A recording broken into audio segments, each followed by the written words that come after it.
o seu livro traz um pouco dessa questão da tradição. Então, eu não diria que eu teria cuidado com a palavra desrespeito à tradição.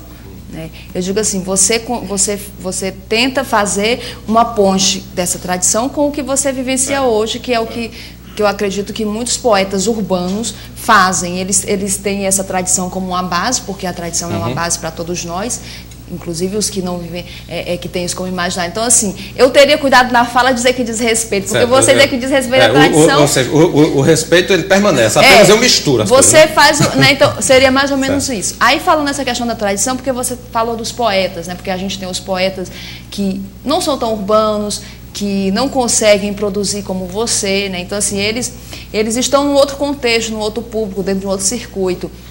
Então, assim, como é que o GCE se relaciona com esses outros poetas? E como é que você vê, assim, como você consegue ter essa relação? O que é que... você acha que o fato de você estar no setor urbano, você ter outras relações, facilita a sua relação com a mídia, de você conseguir produzir um livro, um CD, o que é muito difícil para um outro poeta, embora ele já esteja no circuito urbano, porque a maioria dos poetas declamadores dessa poesia matuta, eles já estão no circuito urbano, assim como a cantoria, e eles estão dentro do contexto das cantorias, nos festivais, mas eles têm uma dificuldade de se relacionar com essa mídia. Assim. Então, qual é a tua visão sobre isso? Assim, essa dificuldade está em que você teria uma resposta? Necessariamente nem precisa ter, de repente a gente está aqui refletindo sobre isso, porque você tem toda uma performance aí, você falou, tem alguns poetas que têm poemas maravilhosos e não tem essa performance, mas tem um público que se identifica com aquela performance daquele poeta, e tem um outro, talvez mais urbano, que se identifica com a sua performance, porque você já tem um lado mais teatral, e aí você entra uma coisa mais cênica, e é diferente do poeta que, porque assim, a cantoria, né, falando um pouco dessa questão, ela vai muito à voz. É a voz, é o que o cara está falando. E a questão da poesia matuta, talvez para esse poeta que não tem muito essa performance, seja essa questão de que muita gente estava mais preso na questão da voz do que ela está trazendo. E você traz um outro elemento que é o cênico no corpo. Talvez para uma plateia menos atenta, essa coisa da movimentação seja um elemento que faz ela prestar mais atenção. Então, assim, como é que você vê essa coisa? Eu vejo da seguinte forma, que não só no universo da poesia, da poesia popular, porque existem muitos poetas populares que são do interior, que têm limitações enormes, mas eu acho que existe em todos os campos, principalmente na área da literatura, a produção do que se escreve. Eu acho que no Brasil tem mais gente escrevendo do que lendo, né? E o que não acontece é o encontro da pessoa que escreve com a possibilidade de editar aquilo ali, porque a editora ela é uma empresa como outra qualquer. Ela não vai chegar uma pessoa, eu estou com esse escrito aqui e gostaria que você desse uma lida. Muitas vezes a coisa tem valor, tem essa coisa. Então, eu acho que há uma produção literária muito grande, há uma demanda muito grande, e que a produção editorial disso aí tem que passar por critérios de empresa, normalmente de empresa. E isso acontece, eu acho que em todos os meios, tanto na cantoria, tanto na poesia popular, na literatura normal, no romance, nos contos, em todos os meios, eu acho que existe uma demanda muito grande e uma certa dificuldade em que isso seja efetivado, ou seja, concretizado em livro. Eu vim observar isso já nas minhas palestras, principalmente quando eu faço encontros em escola de Direito. Acho que no curso de Direito, eu acho que 80% das pessoas que estudam Direito, eles escrevem bem. Sabe? Eles são bons, ou escrevem bem, ou pelo menos escrevem, né?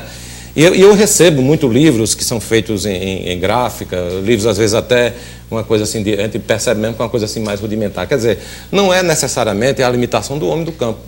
É a limitação daquelas pessoas que escrevem. Ou seja, o homem do campo ele tem uma limitação porque a própria dificuldade que ele tem por ser do interior, ele não tem acesso a uma editora. Mas tem gente que está na cidade, ele pode ter formação como a pessoa já no 5º ano da escola de Direito e também não tem o acesso à editora, porque a editora não pode, de forma alguma, como empresa, investir na obra, na escrita daquele, né? Eu acho que, no meu caso particularmente, eu acho que seria mais ou menos feita aquela história do show de calouros do cara que vai dizer que imita passarinho. E o cara disse, não, pai, não vem imitar passarinho aqui não, todo domingo tem um que imita passarinho, e o cara pega a janela e sai voando, né? Epa, rapaz, eu queria esse, ó, eu queria esse. Não, mas o cara já voou, foi embora, né? Então, eu acho que no meu caso, você fala o quê? Eu imito passarinho. Não, mas que importa, todo mundo imita passarinho. O cara pegou a janela e né? Então, no meu caso, eu acho que eu fui o passarinho da história, né?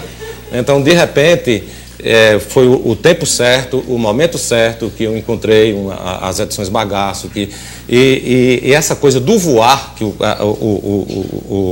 ato do voo do passarinho, eu acho que é o ato da força declamatória. Se você tivesse que definir essa bandeira nordestina, esse Zé qualquer, inclusive, gente, até livro infantil, né? O Gessier, ele tem umas histórias infantis muito interessantes. Então, assim, ele vai de muitos campos diferentes. Então, fala dessa sua bandeira nordestina, que inclusive tenta atingir também um público infantil, assim, as histórias que tem aqui, que é a Miudinha, e a outra é Chapéu Mau e Lobinho Vermelho. É completamente diferente do que poderia se imaginar. Então, assim, existe um outro lado. Então, assim, o Gessier falando dessa bandeira que ele está trazendo aqui para a gente, muitos de nós não conhecia a pessoa, né, já tinham ouvido falar, os burburinhos, os poetas vão, né, eles começam, quando uma obra tem consistência, ela começa a ser, entrar no falatório, né, do povo. Então, assim, eu acho que muita gente começou a ouvir falar de você nesse falatório.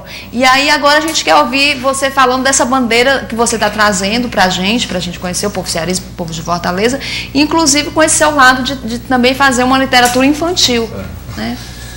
A literatura infantil surgiu através do próprio convite das próprias edições Bagaço. As edições Bagaço tem no bojo do trabalho dela o lado do livro didático, paradidático. E isso é uma coisa muito, muito presente nas edições Bagaço. E Lita, Arnaldo, me perguntaram se eu tinha alguns escritos que tratassem de temática infantil. E eu contava histórias para minha filha, Marcela, que ela, na ocasião ela devia ter 3 ou 4 anos, e eu contava a história. E como um invencioneiro, né, da minha qualidade, eu inventava aquelas historinhas e tal, só para eu ter uma história.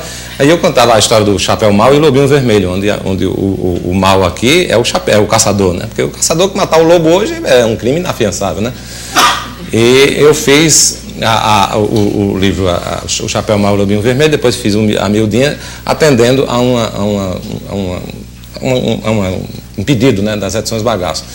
Tive uma surpresa muito, muito boa, muito grata até, porque o reconhecimento das crianças é uma coisa assim emocionante. Quando eu faço as oficinas em sala de aula, realmente me emociono muito, porque os gurizinhos ficam assim, né? E quando tem a presença de palco, aí eu já conto uma historinha também no palco, e aquelas criancinhas, e teve um dia que os menininhos se manifestavam, uns perguntavam por que o caçador fez isso, outros perguntavam isso. Aí teve uma menininha que se levantou, eu pensei que ela ia fazer uma pergunta, ela se dirigiu, pegou na minha camisa e voltou e sentou de novo. Né?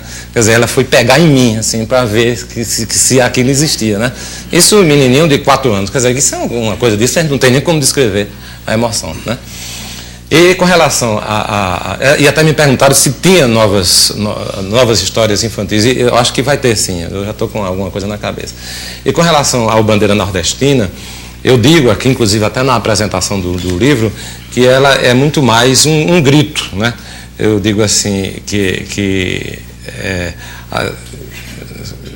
não sei onde é que está exatamente o trecho aqui, que eu digo que ela é mais que uma flâmula, um tecido, ela é mais um grito, né, em defesa dos nossos valores. Os nossos valores são enormes e estão muito próximos de nós todos. Está aqui, em cima da gente. Se a gente for para a feira, está lá, tudo na feira. Se a gente andar, se a gente for aqui no sertão, andar mais um pouquinho, é uma riqueza enorme.